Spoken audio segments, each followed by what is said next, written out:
Hi, I'm Jesse Hilbert. Hi, I'm Charlie Herbert. And welcome to Iron of Mud Adventures.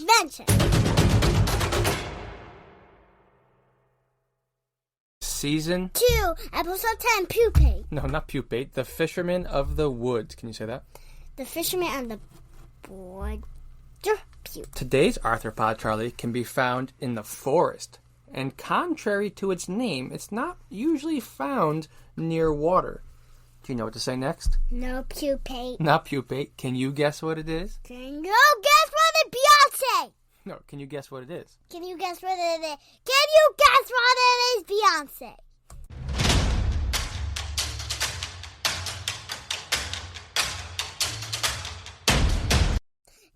Today's episode brings us to the world of the dark fishing spider. That is not what it is. It is. No. Can you tell people? The dark fishing wood spider. Yeah. So it's a personal favorite of mine, Charlie. It's one of my favorite spiders. And it's one that typically strikes fear in a lot of people due to their appearance and size. Appearance means how it looks. Their scientific name is Dolomedes tenebrosus. Or pupate. Or spiders don't pupate. Yes, they do. No, they don't. Yes, they do. They molt, but they don't pupate. Insects do pupate, but spiders are not insects. They are arachnids. And they pupate. Some make webs. Most spiders make webs. I don't know if most. That's a very general thing. But this one doesn't really make a web. You want to get to its scientific name? Try Dolomedes tenebrosus. Dolomedes tenebrosus. Yeah.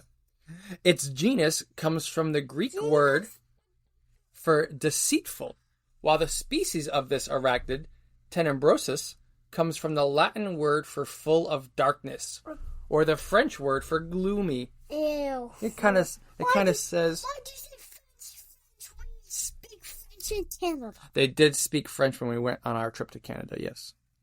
Like who? Now, Charlie, it's called the dark fishing spider, and its species name means gloomy or darkness. So that kind of makes sense, right? Slimy. No, spiders are not slimy. Now, some spiders are slimy. Ooh, spiders are slimy. Slugs are slimy. They're covered in mucus. Ew, I don't touch them. Yeah. All right. Are we going to give us mucus. Ew. You ready? Yeah. Okay. So the genus of this species, Dolomedes, are often found near water. Polaris pombus paparis. But this species of it is not. This species makes the world of the bombus balaris. They are more closely associated with being in wooded areas. And I know that personally, Charlie, because where we go to camp at Common Ground on West Rock in Connecticut, there are lots of them. Also those that spiders go on and... Yeah, we'll get to that part. Now, as I mentioned in the beginning, people are often afraid of these spiders. And let's be honest. Do not say that. The fear of spiders is real. Charlie, can I tell you why? Why? I used to be afraid of spiders. Why? They're nice. They are nice. And you know part of the reason... Why were you scared of spiders? I don't really know, because sometimes they're big and they jump out. They just pop out of the woods. But do you know why I stopped being afraid of spiders? No. You. Because I wanted you to appreciate nature, so I said, you know what? I can't be afraid of spiders. So when you were born, I decided, you know what? I'm not going to be afraid of spiders anymore. Now, Charlie. Yeah, how much have we done this podcast? How many episodes? Yeah. This is number 10. Yeah. We did 10? Yeah. Now, this spider in particular is compared to one of those you might find in your house. And it proves a sense of fear due to its size. Hi. It's the microphone. Do it. I need to speak in it. You sure speaking in it. Can I talk about the arachnid now? How it's not working. It is working. So why am I Can I talk about the arachnid? Yeah, let me just sing, oh, Beyonce, Beyonce, Becky. Now, Charlie, they do give some fear due to their size. And with their legs spread, the females of this species can reach 3 inches wide. That's about the size of your hand, Charlie. This is my size of the hand. Yeah, they can't see. One day we'll do a YouTube video of our episodes. And people will really see your craziness, right? And I'll say, yeah, you'll say Becky Beyonce. So I can Becky Beyonce should be on the podcast for the amount of times you say her name. Yeah, Yeah. this is forever. No, the males, Charlie, are only about half of that, and this is common in spiders. These are creatures that typically display sexual dimorphism. Also, the spider web in this downstairs. We have so many spiders downstairs because we love them. Yeah, and this is part of their house. Yes. Now, can you say sexual dimorphism? Constructed by Borsing. That's when, in this case, the females are more larger and powerful than the males. Now, their bodies, Charlie, of this dark fishing spider, are a lighter shades of brown, perfect for camouflaging this woodland hunter. Their legs are striped with darker brown markings, and their abdomen is the spot where you should look up close and personal if you want to see it, that this is, in fact, a dark fishing spider. The back end of the abdomen is where you will find 3 W-shaped markings. Looking for these markings on their body will let you know that you have found the dark fishing spider and not a wolf spider, as their markings are very different, although they are often confused for each other. So now, Charlie, everyone will know how to tell the difference. You look for that W marking on the back. Can you tell them to look out for that? Look out for that. Okay, Charlie. Now, this spider, Charlie, believe it or not, is not aggressive towards humans, usually. Can you say not aggressive? Not aggressive. That means they're not angry. But they are large enough that if you bother them, they can bite. And while their venom is not deadly, they will try not to bite. And while their venom is not deadly to humans, the bite itself would probably hurt and leave a mark. So it's probably best, Charlie, to observe these spiders with your eyes and not your hands. When it comes time for mating, some really interesting things happen here, Charlie. Do you know what mating is? Or another word for mating is copulation. You want to say that one? Copulation? That means making babies. Making babies and pupate. They don't pupate. Now, the University of Nebraska has done some interesting work in this field.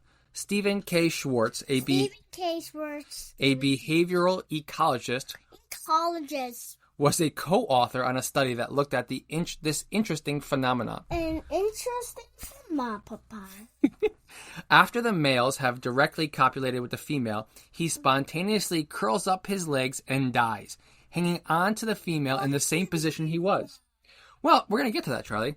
Eventually, when the male spider, the boy spider, after he's done making babies with the female spider, he will curl up his legs and die, and he'll stay attached to the female. It's a very interesting thing. And eventually, Charlie, the female will decide that either she will remove him or she will eat him. I do not eat spiders. Well, some people eat spiders. Like who? I don't know, but in some countries they do, right? And that's okay, because lots of people eat different things, right? Like sometimes you like broccoli and sometimes you don't, right? So there's even a YouTube video I found of this that we can find in the show notes, right? People should always check out the show notes. Never shown up the show notes. I mean, maybe we'll post it on the Arthropod Adventures Podcast Instagram.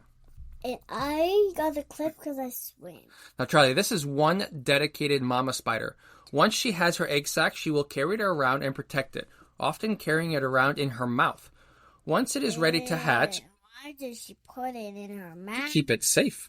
Now, Charlie, once it is ready to hatch, she will make a nursery to keep it safe. This is done using leaves that she will fold to conceal her eggs using her silk. Fold into an egg. Well, no, she's going to fold it around her eggs. Why? To keep them safe. And then she will hang by, and she will keep them safe herself. And it will even stay through the hatching. And this nursery will sport over 1,000 baby spiderlings. Oh my. Yeah, it's a lot. This nursery... 15 people? More than spiders, like a lot of more people than spiders. Now, this nursery will be the only time the dark fishing spider uses her webs, as she is not a web hunter, and instead relies on her stealth and speed when hunting for her prey. Unlike some of her fishing spider cousins, who are more adapted for life on the water, she sticks to other spiders. Now, Charlie, she has even been found preying on slugs. And she will pounce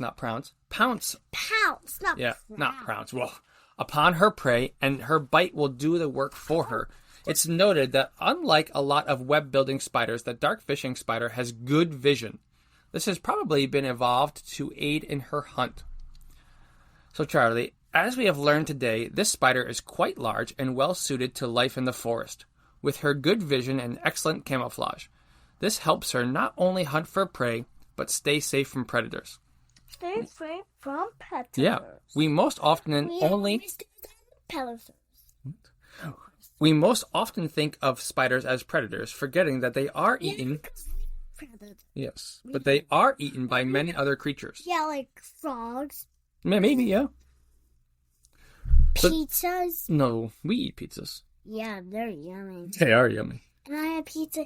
We had pizza yesterday. Yummy. Are you ready? Last part. So the next time you find yourself adventuring in the woods, which we here at Arthropod Adventures hope is very often, right? Tell people, get out in the woods. Get out of the woods, there's ticks. No, get into the woods. But always do a tick check, right? Yep. Check your crevices. So, keep your eye out for the dark fishing spider. Look out for the 3W markings on the back end of her abdomen. If you should tell us on TV. Yeah, tell us on, or you could send us a picture on arthropod_adventures_podcast. Who's listening to this? We have listeners from all over the world, actually. Where? And lots of different states. Like what? I can tell you later. So, always, what do we say to spiders? Thank you. Thank you. That's right.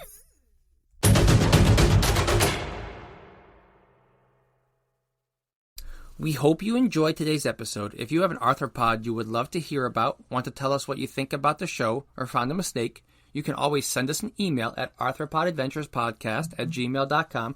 You can check out our Instagram, arthropod_adventures_podcast. You should check that out. It's always cool pictures. And Charlie might teach you a thing or two, right? And what do we always say? Thank you for the spiders. Well, we always say thank you to spiders. What's our saying here? Thank you for listening. For never stop learning. Stay inquisitive and never stop learning. Now, Charlie, the random fact for today is that a recent study showed that the Arctic reindeer can chew while it's sleeping. What the? Yeah. What can I chew? It can chew while it's sleeping. This saves it a lot of time. You know This saves it a lot of time as plants are not available for this creature all year long. So it has to maximize its time. While not an arthropod, that's a pretty cool adaptation.